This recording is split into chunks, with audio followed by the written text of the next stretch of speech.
आपका स्वागत है हमारे इस नए वीडियो में। इस वीडियो में मैं आप लोगों के लिए NMMS का कुछ प्रीवियस ईयर क्वेश्चन को प्रैक्टिस कराने वाला हूं। बहुत सारे स्टूडेंट मुझे कमेंट बॉक्स में बता रहे थे कि प्लीज़ सर NMS का तैयारी कराइए, तो आज के इस वीडियो में मैं उनके लिए प्रीवियस ईयर क्वेश्चन का प्रैक्टिस कराने वाला हूं। तो जुड़े रहिए हमारे इस चैनल के साथ, और चैनल पर नए हैं तो चैनल को सब्सक्राइब करके घंटी को ऑल पर सेलेक्ट कर लीजिए। और CV रमन का भी रिजल्ट आने वाला है, तो चैनल पर बने रहिए। हम इस चैनल पर आप लोगों का रिजल्ट चेक करेंगे। और तो मैं बता दूं, NMS एग्ज़ाम में दो प्रकार के आप लोगों का टेस्ट होता है। एक मैट होता है और एक सेट होता है। एक MAT और एक SAT। मैट में मेंटल एबिलिटी का विद्यार्थियों का टेस्ट लिया जाता है, जिसमें कुछ विश्लेषणात्मक प्रश्न होता है और कुछ तर्क पर आधारित प्रश्न होते हैं, जैसे कि पजल होता है, श्रृंखला होता है, आंकड़ों की व्याख्या से संबंधित प्रश्न होते हैं। इसी को आप लोगों को सॉल्व करना होता है। और एक होता है सेट एग्जाम। इसमें आप लोगों का गणित और विज्ञान और सामाजिक विज्ञान से प्रश्न रहते हैं, जो कि आप लोगों को सॉल्व करना होता है। और सभी मल्टीपल चॉइस क्वेश्चन होते हैं, यानी MCQ होते हैं। आप लोगों को 4 ऑप्शन दिए रहते हैं और उन्हीं में से आप लोगों का बनाना होता है आंसर। तो देखिए, उसी में का ये है एक सेट में के विज्ञान का क्वेश्चन, जिसमें कि आप लोगों का प्रीवियस ईयर क्वेश्चन कराया गया है। तो चलिए आप लोग बता देते हैं कि कैसे आप लोगों को क्वेश्चनों को सॉल्व करना है। तो देखिए, सबसे पहला आप लोगों का इसमें 7वीं और 8वीं लेवल का प्रश्न रहता है, क्योंकि और इस एग्ज़ाम के तहत आप लोगों को भारत सरकार से आप लोगों को स्कॉलरशिप मिलती है, जिसमें से आप 11th और 12th तक की पढ़ाई अपने मुफ्त में कर सकते हैं।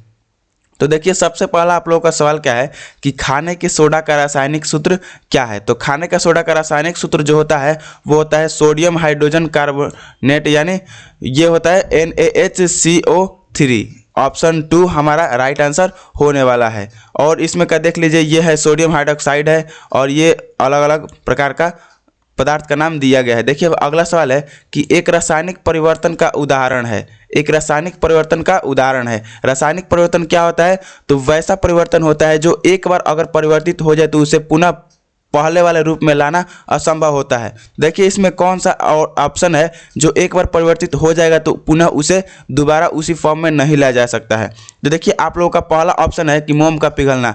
आप लोग अगर मोम को पिघला देंगे तो फिर उसे जमा करके मोम बनाया जा सकता है, यानी ये ऑप्शन हम लोगों का गलत हो जाएगा। अगला है कि चीनी का शरबत, और शरबत भी घुल जाएगा तो इसे गर्म करके हम चीनी और पानी को अलग कर सकते हैं। नमक और पानी का घोल, इसे भी हम लोग अलग कर सकते हैं। लेकिन अगर लोहे में जंग लग जाएगा तो इसे हम लोग पुनः लोहा नहीं बना सकते, यानी ऑप्शन 3 हमारा राइट आंसर हो जाएगा। ऑप्शन 3 हमारा राइट आंसर हो जाएगा। ऐसा ही आप लोगों को आंसर करना है। और देखिए, अगला सवाल क्या है कि किसी तत्व के समान परमाणु क्रमांक, यानी परमाणु संख्या समान हो परंतु विभिन्न परमाणु भार अलग अलग हो वाले परमाणुओं को क्या कहते हैं। तो देखिए, बोला है कि परमाणु संख्या समान हो और परमाणु भार अलग अलग हो। तो भार अलग अलग होता है, समान परमाणु संख्या, हाँ, भार अलग अलग होता है तो उसे हम लोग बोलते हैं समस्थानिक, यानी समान स्थान, यानी समान परमाणु संख्या समस्थानिक। और अगर परमाणु भार अगर समान हो तो उसे हम लोग समभारिक कहते हैं। समभारिक यानी सम मीन्स समान और भार मीन्स भार। अगर समान भार हो तो उसे समभारिक कहते हैं। देखिए, अगला सवाल है कि जिप्सम किसका अयस्क है। जिप्सम अयस्क है किसका? तो ऑप्शन में आयरन है। तो आयरन का क्या होता है? तो आयरन का होता है हेमेटाइट हो जाता है। कॉपर का हो जाता है कॉपर पायराइट्स होता है। जिंक का हो जाता है ZnO और भी होता है। और कैल्शियम का जो होता है वो जिप्सम होता है, यानी ऑप्शन 2 हमारा राइट आंसर हो जाएगा। कैल्शियम जो है वो जिप्सम जो है वो कैल्शियम का ही अयस्क है। ऐसे ही आप लोगों का आंसर करना है। देखिए, अब अगला सवाल है कि जल में ऑक्सीजन की संयोजकता क्या होता है। जल में जो ऑक्सीजन का संयोजकता होता है वो होता है आप लोगों का 2। जल का ऑक्सीजन की संयोजकता क्या होता है? 2। संयोजकता क्या होता है? तो बाहरी कक्षा में इलेक्ट्रॉनों की जो संख्या होती है वहीं उस परमाणु की संयोजकता होती है। अगला जो सवाल है कि निम्न में से प्रोटॉनों और इलेक्ट्रॉनों की संख्या का कौन सा सेट क्लोराइड आयन, यानी Cl- में पाया जाता है। तो ऐसे तो Cl का परमाणु संख्या होता है 17। परमाणु संख्या का मतलब होता है प्रोटॉन और इलेक्ट्रॉन की संख्या बराबर है, यानी 17 प्रोटॉन और 17 इलेक्ट्रॉन। लेकिन देखिए, यहाँ पर माइनस लग गया है। माइनस लगने का मतलब क्या है? एक इलेक्ट्रॉन ज़्यादा है, यानी 17 प्रोटॉन हो गया, और एक इलेक्ट्रॉन ज़्यादा है यानी 18 प्रोटॉन हो गया। तो देखिए किस में ऑप्शन में हमारा वो है, तो हम लोग के 4 ऑप्शन में है 17 प्रोटॉन और 18 इलेक्ट्रॉन, यही हमारा राइट आंसर हो जाएगा। अगला है प्रोड्यूसर गैस कौन सा है, तो प्रोड्यूसर गैस जो होता है वो कार्बन मोनोऑक्साइड और हाइड्रोजन और सल्फर और CH4 के मिश्रण को हम लोग प्रोड्यूसर गैस कहते हैं, यानी ऑप्शन 1 हमारा राइट आंसर हो जाएगा। अगला है असंतृप्त हाइड्रोकार्बन कौन है। असंतृप्त हाइड्रोकार्बन क्या होता है, तो बोलते हैं असंतृप्त, देखिए सब ऑप्शन समान है, यानी ऑप्शन मीथेन है, एथेन है और प्रोपेन है, तो जो ऑप्शन यूनिक होता है वही हमारा राइट आंसर हो जाता है, यानी ये तीनों ऑप्शन समान है, ये तीनों ऑप्शन समान है, और जो एक अलग दिख रहा है वो 3 नंबर है, यानी यही हमारा राइट आंसर हो जाएगा, 3 नंबर हमारा राइट आंसर हो जाएगा। अगला है कि ब्रोंज़ में से किसका मिश्र धातु है, यानी एलॉय है, किसका मिश्र धातु है, तो जो ब्रोंज़ मिश्र धातु होता है वो होता है तांबा और जिंक का, यानी कॉपर और जस्ता का मिश्र धातु होता है। मिश्र धातु ऑप्शन सी हमारा, ऑप्शन 3 नंबर हमारा राइट आंसर हो जाएगा। अगला है सवाल कि यदि B1 तथा B2 क्रमशः एक चुंबक के मध्य तथा अंत यानी सिरे पर के चुंबकत्व को प्रदर्शित करते हैं तो क्या ऑप्शन सही है। ऑप्शन 1 है कि B1 बड़ा है B2 से, कि B1 बराबर है B2 के, कि B1 छोटा है B2 से। ये साइन कैसे होता है कि तो जिधर नोक होता है, जिधर नोक होता है उधर ही वो छोटा होता है, और जिधर खुला रहता है वो उधर का बड़ा होता है, यानी नोक इधर है यानी B2 छोटा है, और नोक इधर यानी B1 इधर छोटा है। तो देखिए बोल रहा है कि B1 मध्य में, B1 चुंबक के मध्य में और B2 चुंबक के सिरे पर, तो चुंबक का चुंबकत्व जो होता है वो चुंबक के मध्य में अधिक होता है, यानी हमारा B1 अधिक हो जाएगा और B2 कम हो जाएगा।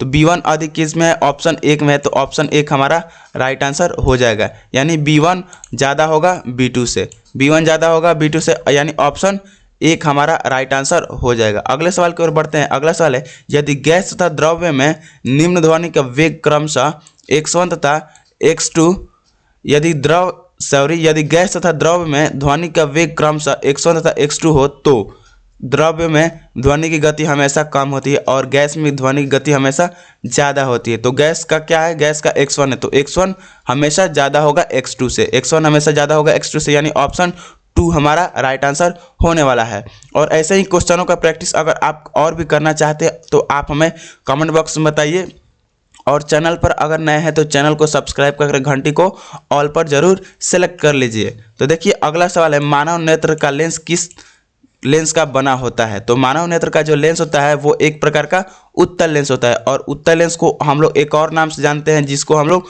अभिसारी कहते हैं, यानी ऑप्शन 1 हमारा राइट आंसर हो जाएगा। बढ़ते हैं अगले सवाल की ओर। तो अगला सवाल देखिए हमारा क्या है। अगला सवाल है कि निम्नलिखित में से कौन सा मिलान सही है। निम्नलिखित में से कौन सा मिलान सही है, तो पंखे की ब्लेड की जो गति होती है वो होती है वृत्तीय गति।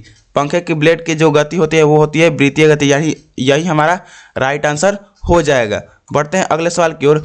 तो उसमें ऊर्जा का मात्रक क्या है। तो ऊर्जा हो या ऊष्मा हो उसका मात्रक हमेशा जूल होता है, यानी ऑप्शन 4 हमारा राइट आंसर हो जाएगा।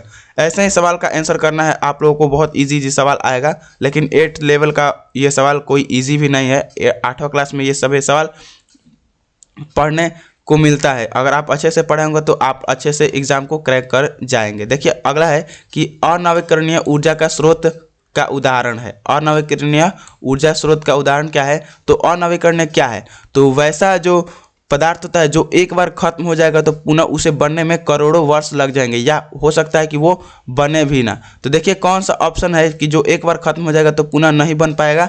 तो पवन ऊर्जा तो खत्म होगा नहीं, क्योंकि वो हवा से बनता है, भूताप ऊर्जा से बनता है, और सौर ऊर्जा सूर्य की ऊर्जा से बनता है जो। लेकिन जो पेट्रोलियम गैस होता है वो एक बार अगर खत्म हो जाएगा तो यह पुनः नहीं बनाया जा सकता है, या इसे बनने में फिर से करोड़ों वर्ष लग जाएंगे। तो यही 1 नंबर हमारा राइट आंसर हो जाएगा।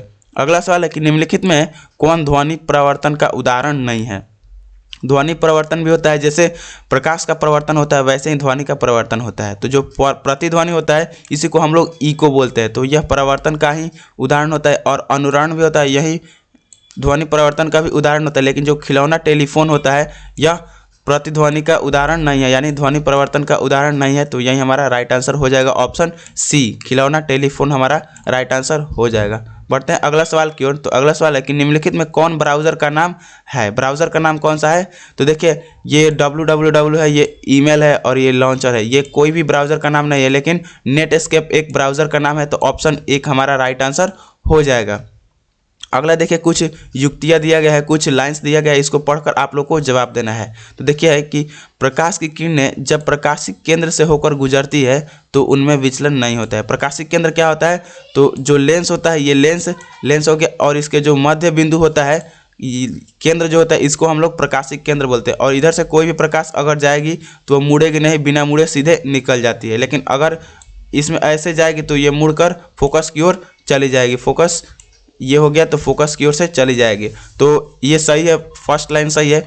अगला है कि उत्तल दर्पणों का उपयोग ट्रैफिक अवलोकनों वाले दर्पणों में किया है, तो ये भी लाइन सही है। तो ऑप्शन दोनों हमारा सही है। तो उक्त कथनों में कौन सा सही है? तो option A and option B दोनों सही है, यानी ऑप्शन 3 हमारा सही है, यानी ए और बी दोनों सही है। अगला है कि रक्त का लाल रंग किस वर्ण के कारण होता है? तो रक्त का जो लाल रंग होता है वो हीमोग्लोबिन के कारण होता है। अगला है कि मलेरिया रोग उत्पन्न होता है। तो मलेरिया रोग जो उत्पन्न होता है वो प्लाज्मोडियम के द्वारा उत्पन्न होता है। अगले सवाल की ओर बोलते हैं कि अगला है कि सर्वदाता रुधिर वर्ग है, यानी यूनिवर्सल डोनर ब्लड ग्रुप क्या है?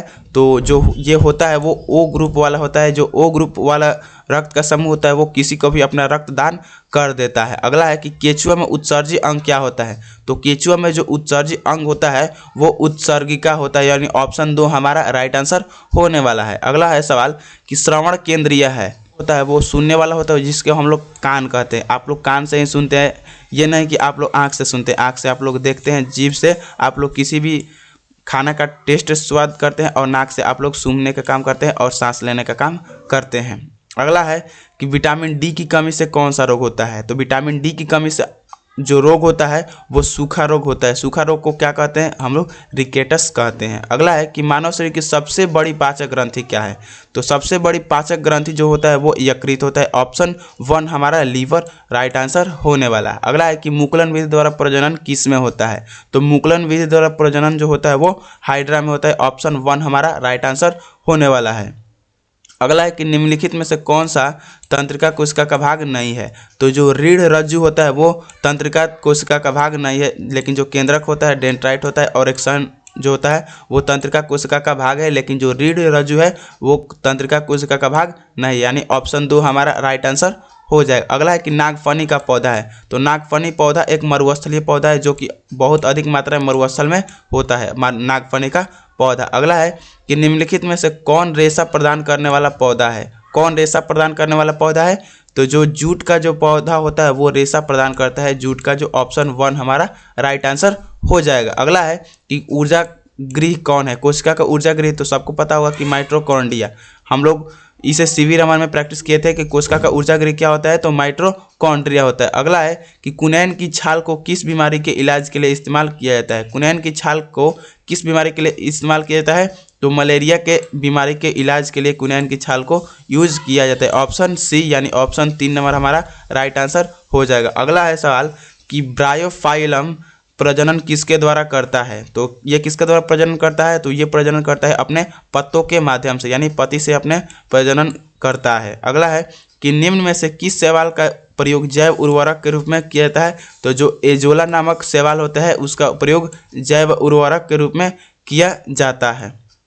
अगला है कि वह प्रक्रिया जो दुग्ध में उपस्थित सभी सूक्ष्म कीटाणु को मार देती या निष्क्रिय कर देती है क्या कहलाती है? तो उसको हम लोग बोलते हैं पाश्चराइजेशन। पाश्चराइजेशन कहते हैं। और ऐसे ही प्रश्नों के सेट को प्रैक्टिस करने के लिए आप हमारे चैनल को सब्सक्राइब कीजिए और दोस्तों में शेयर कीजिए। देखिए अगला सवाल है कि अपुष्पी पौधा क्या है? अपुष्पी पौधा जो होता है जो बिना पुष्प के पौधा बनता है। तो आम जो होता है वो पुष्प के माध्यम से बनता है, जामुन भी पुष्प के माध्यम से बनता है, और केला भी पुष्प के माध्यम से ही बनता है। तो सबसे जो अलग ऑप्शन है वो ऑप्शन 3 है, यानी फर्न जो हमारा राइट आंसर हो जाएगा। ऑप्शन सी यानी ऑप्शन 3 है, तो यही हमारा राइट आंसर हो जाएगा। तो इस वीडियो में इतना ही क्वेश्चन का प्रैक्टिस करेंगे, और ऐसे ही अब अगर आप प्रश्न का प्रैक्टिस करना चाहते हैं तो आप हमारे चैनल को सब्सक्राइब कीजिए, दोस्तों में शेयर कीजिए। तो मिलते हैं अगले वीडियो में। अगर रिजल्ट आता है तो उसी वीडियो में, नहीं तो ऐसे ही एनएमएस का क्वेश्चन को प्रैक्टिस के वीडियो में मिलते हैं।